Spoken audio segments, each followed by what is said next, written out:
Əziz bacılar və qardaşlar, hər birinizi Rəbbin məhəbbəti ilə salamlayıram. Bilirsiniz, bu yaxınlarda bir filmdən bir səhnəyə baxdım və orada bir məqam mənim diqqətimi cəlb etdi. Deməli, göstərirlər ki, şahzadədir, artıq həddi buluğuna çatır, böyüyür və vaxt çatır ki, onu evləndirsinlər. Və sözsüz ki, şahzadə olduğuna görə onun təbəqəsində, ona uyğun olaraq bir artıq əvvəlcədən planlaşdırılmış bir qızı gətirirlər onun yanına. Deyirlər ki, bax bu sənin həyat yoldaşın olacaq. Amma bu baxır ona, deyir, axı, necə? Deyir, bax belə. Deyir, olar ki, mən onunla ayrı bir dənə otaqda bir danışım. Deyir, buyur. Keçirlər bir otağa və orada sual verir qıza. Deyir ki, sənin nədən xoşun gəlir? Deyir, sizin nədən xoşunuz gəlirsə, mənim də ondan. Hansı yeməkdən xoşun gəlir? Deyir ki, sənin hansı yeməkdən xoşun gəlirsə, ondan. Sən ümumiyyətlə neyi xoşlayırsan? Deyir, sizin nədən xoşunuz gəlirsə, mənim də ondan. Deyir, bir şey var ki, hansını ki, sən özün xoşlayırsan? Bəli, var. Nə? Sənin nədən xoşun gəlirsə, elə ondan. Çıxır, deyir ki, yox, mən onunla evlənə bilmərəm. Deyirlər, niyə? Çünki deyir, bu qız hələ deyir, mən nə deyirəmsə, deyir, ondan xoşu gəlir. Mən elə istəmirəm, deyir. Əsas budur ki, həqiqətən də bu maskasız bir sevgi deyəndə, yəni, yalnız bir rol oynanılmasın, amma həqiqətən bir ortalıqda sevgi olsun. Ona görə də bugünkü bizim mövzumuz riyasız məhəbbət. Romalılara 12-ci fəsil 9-cu ayə. Gəlin birlikdə oxuyaq. Qoy məhəbbətiniz riyasız olsun. Pislikdən ikrah edin, yaxşılığa bağlanın. Bugün biz müqəddəs yazılardan çox qısa, amma çox dərin bir ayə üzərində düşünəcəyik birlikdə. Həqiqətən də bu ayə cəmi bir neçə sözdən ibarətdir. Lakin onun içində məsihçi həyatının böyük bir prinsipi cəmlənib. Maraqlıdır ki, həvari Pavel yazır. Qoy məhəbbətiniz riyasız olsun. Romalılara məktubu oxuyanda görürük ki, praktiki olaraq onun bütün hissəsi məhz sevgi ilə başlayır. Bundan əvvəl həvari Pavel uzun-uzadı Allahın xilası haqqında danışırdı. Allahın lütfi, imanla salih sayılma, Allahın insana göstərdiyi mərhəmət haqqında deyirdi. Amma 12-ci fəsildən etibarən o göstərir ki, Məsihlə həqiqətən qarşılaşmış insanın həyatı necə görünməlidir? Və ilk danışdığı şey həqiqi sevgidir. Niyə? Çünki həqiqi sevgi olmadan xristianlıq çox tez yalnız zahiri formaya və dini adətlərə çevrilə bilər. Maraqlıdır ki, insan müqəddəs kitabı oxuya bilər, bəlkə də saatlarla dua edə bilər. O, bəlkə də xidmət edə bilər, hətta təbliğ də edə bilər. Amma ürəyində həqiqi sevgi olmaya da bilər. Bu barədə həvari Pavel başqa bir yerdə də xəbərdarlıq edir. 1-ci Korinflərə 13-cü fəsil 1-ci ayədə biz oxuyuruq. Əgər mən insan və mələk dilləri ilə danışıramsa, lakin məhəbbətim yoxdursa, cingildəyən mis və ya danqıldayan sincəm. Allah yalnız etdiyimiz işlərə baxmır, o həmçində bizim ürəyimizə baxır. Biz nəyisə edə bilərik. Hətta kömək edə bilərik. Amma əsas sənin ürəyindir. Nəyə görə onu edirsən? Bilirsiniz, bu yaxınlarda bir dənə də belə bir balaca rolika baxdım sosial şəbəkədə. Göstərirlər ki, insan gəlir, halbuki yaxşılı bir adamdır. Görürsən ki, götürür və kasıb bir adama nəyisə verir. Orada undur, yağdır, nə bilim və lazım olan evə produktlardır, ərzaqlardır. Amma Maraqlısı odur ki, yalnız onu çəkə-çəkə eləyir ki, baxın, görün mən nə edirəm. Sən bunu nəyə görə edirsən? Yalnız özünü təbliğ eləmək üçün ki, sən bu işi görmüsən və yaxud sən həqiqətən də ürəyin yanır ki, bu insana köməklik etmək lazımdır. Riyasız məhəbbət deyəndə Həvari Pavel deyir, qoy məhəbbətiniz riyasız olsun. Riyasız sözü o deməkdir ki, maskasız, süni yox, rol oynamadan. Qədim dövrlərdə aktyorlar maska taxaraq müxtəlif rollar oynayırdılar. Pavel bu sözü istifadə edərək demək istəyir ki, kilsə teatr olmamalıdır. Sevgi oyun olmamalıdır. Mənim yadıma gəlir, biz uşaqlıqda olanda gözləyirdik ki, evə Şaxta Baba gələcək. Və bilirsiniz, o vaxt nə edirdilər? Götürürdülər Şaxta Babanın maskasını kimsə geyinirdi və əllərində hədiyyələr gəlirdi ki, başlayırdı səs çıxarmağa. Biz də inanırdıq ki, o Şaxta Babadır. Amma bu bir maska idi, hansını ki geymişdi. Biz onun maskaya baxırdıq, fikirləşirdik ki, həqiqətən də bu Şaxta Babadır. Bilirsiniz, həyatda da çox vaxt elə olur ki, insanlar maska geyinib nə isə edirlər və onlar nəyəsə görə edirlər. Bəzi insanlar çox gözəl sözlər deyə bilirlər və mən həyatımda da onu keçmişəm o şeydə. Qardaş, mən səni çox sevirəm. Bilirsiniz, bu sözün arxasında böyük bir məna var. Mən səni çox sevirəm. İsa Məsih sevgi haqqında deyir ki, o məhəbbətdən böyük şey yoxdur ki, sən qardaşına görə həyatını verəsən. Sən hazırsan bu günləri qardaşına görə və ya bacına görə həyatını vermək? Məhəbbət böyük bir şeydir. Mən səni sevirəm deyəndə, mən sənə görə hər şeyə hazıram. Mən sənə görə hər şey edərəm. Amma mən səni sevirəm yalnız bu dırnaq arası olanda ki, gözəl görsənəsən, gözəl səslənəsən ki, mən səni sevirəm bacım və ya qardaşım. Və yaxud axır vaxtlar çox modna olub belə bir dəbdə ki, canım, qurban olaram sənə. Belə bir sözlər. Bilirsiniz, qurban olaram, hətta indi bu saat dedik, qurban olaram sənə, sən hazırsan ona görə qurban olmaq. Sən ona görə hazırsan neysə etmək. Və yaxud deyir, bacı, Allah sənə xeyir-dua versin. Sən bunu hansı ürəklə deyirsən? Yalnız dırnaq arası ki, bacı sənə Allah xeyir-dua versin. Və yaxud həqiqətən də sənin ürəyin istəyir ki, o bacı xeyir-dua alsın. İnsan çətinliyə düşəndə o adamlar birdən-birə yoxa çıxır. Hansılar ki, deyirlər ki, can, qurban olaram, mən səni sevirəm. Bu isə riyakarlıqla olan bir sevgidir. Bu bir roldur, hansını ki, insan oynayırdı, hansısa məqama qədər. Elə insanların sözlərində səmimiyyət heç vaxt olmayıb. Sənə deyən insan ki, hansı ki, mən səni sevirəm, sən onu hiss edəcəksən. Sən onu görəcəksən ki, o sənin üçün həqiqətən də can yandırır. O səni istəyir. O sənin pisliyini yox, yaxşılığını istəyir. Təsəvvür edin ki, bir insan xəstəxanaya düşür. O sağlam olanda onun ətrafında çoxlu dostları var idi. Onlar onu görəndə gülümsəyirdilər, yaxşı sözlər deyirdilər və hətta qonaq belə çağırırdılar. Amma o xəstələnəndə birdən məlum olur ki, bu dostların çoxu artıq yoxdur, yoxa çıxıblar. Yalnız bir neçə nəfər qalır ki, həqiqətən gəlib ona baş çəkir xəstəxanada. Kömək edir, dəstəyi olur, yanında dayanır, qulluq edir ona. Və o zaman aydın olur ki, kim həqiqətən də onu sevirdi. Kim isə sadəcə dırnaq arası söz deyirdi ki, mən səni sevirəm. Həqiqi sevgi həmişə əməldə görünür. Buna görə Həvari Yahya belə yazır. 1-ci Yahya 3-cü fəsil 18-ci ayədə. Ey övladlar, sözdə və dildə deyil, əməldə və həqiqətdə sevək. Maraqlıdır həqiqətən də.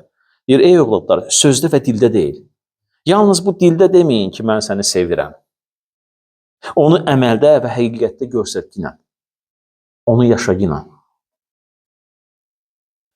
Həqiqi sevgi pisliyə nifrət edir.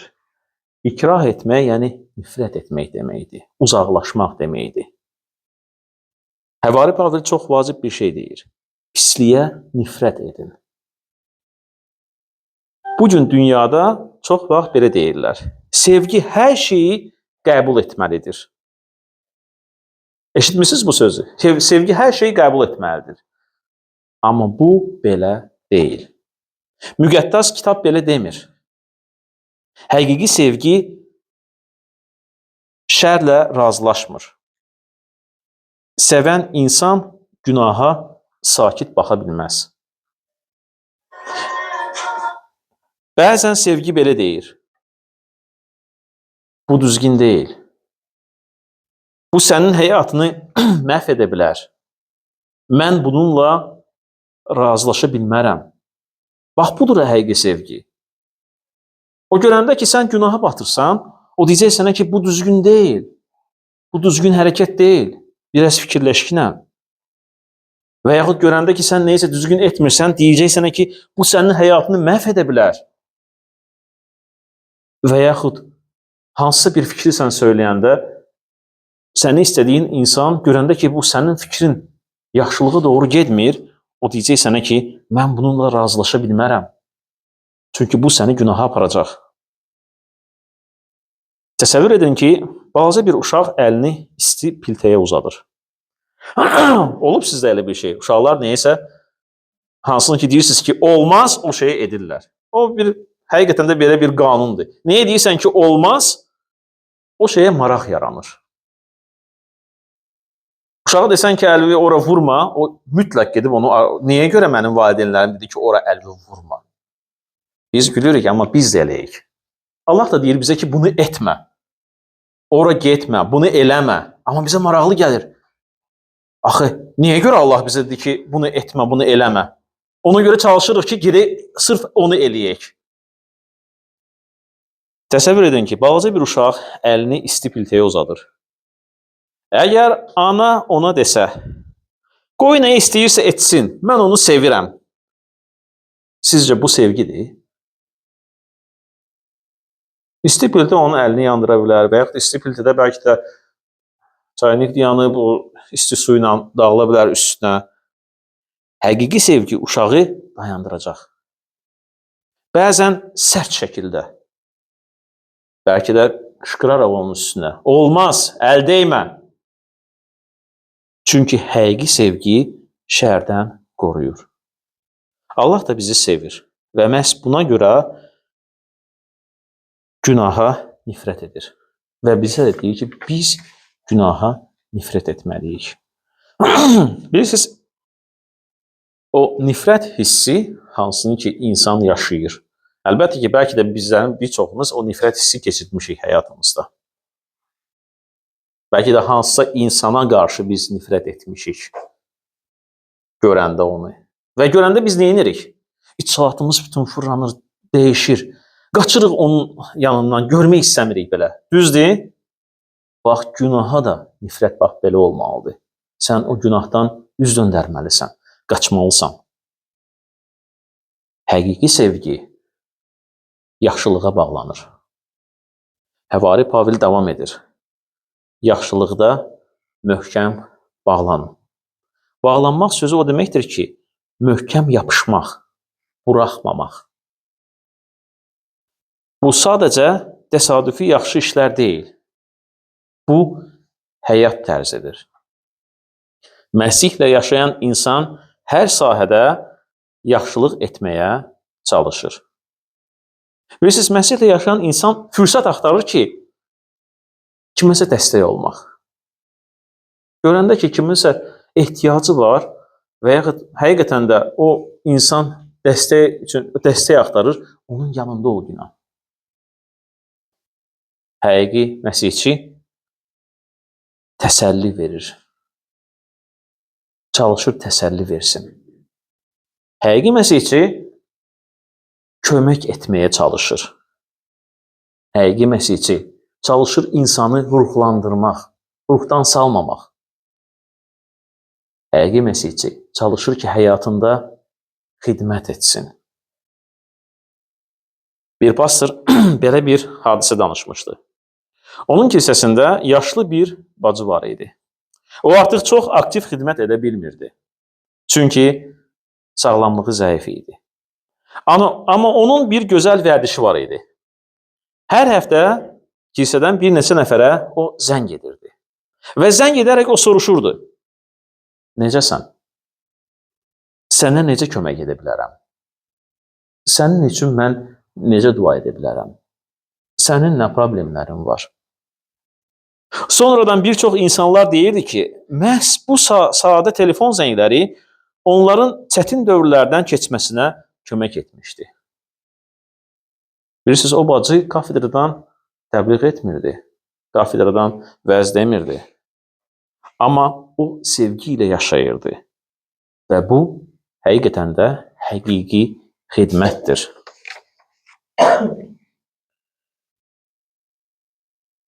Bir dəfə meşədə biz uşaqlarla gəzəndə gördük ki, məsələn, belə çay axır. Başladıq axtarmağa ki, bunun mənbəyi hardadır? Çox getdi, axırı gəldik bir yerə çatdıq və gördük ki, qayanın altından o çıxır həmən ki o mənbəy. Bilirsiniz, həqiqi sevginin də mənbəyi olmalıdır. Burada bir sual yaranır. Bu cür sevgini haradan biz tapa bilərik? Bilirsiniz, insan ürəyi egoistdir. Biz bizi sevənləri sevməyi bacarırıq. Razılaşın buyuna.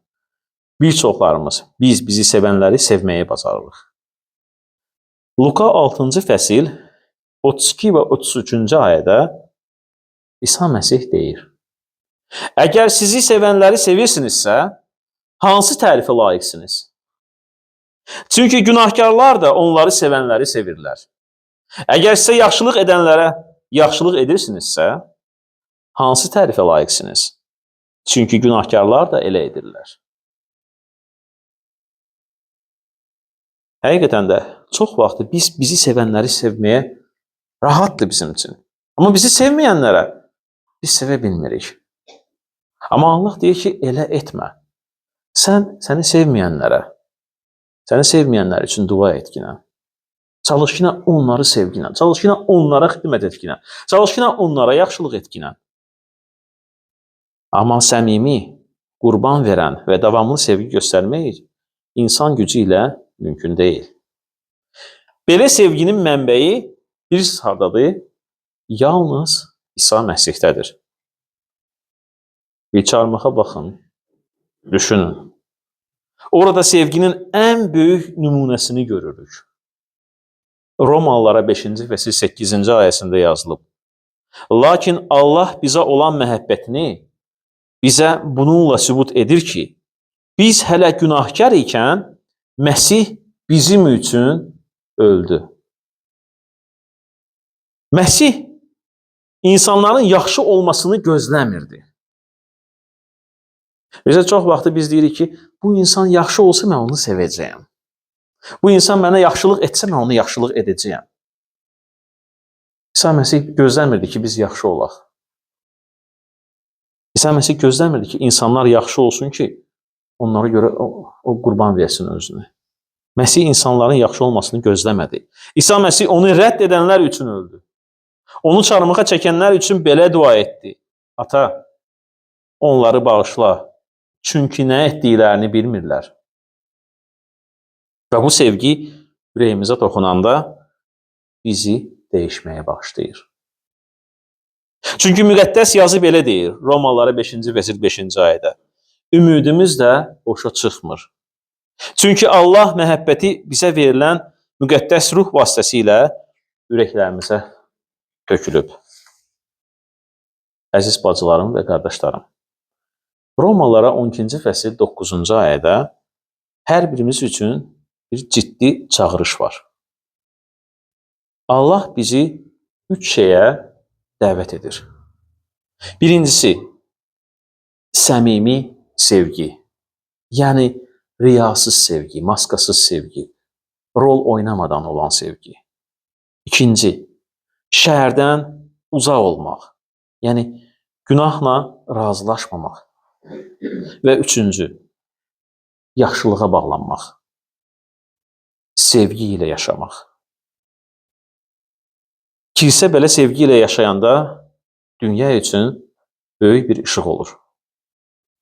İnsanlar bizim ilahiyyatımıza mübahisə edə bilərlər. Yəni, ilahiyyatımızla mübahisə edə bilərlər. Amma həqiqi sevgini inkar edə bilməzlər.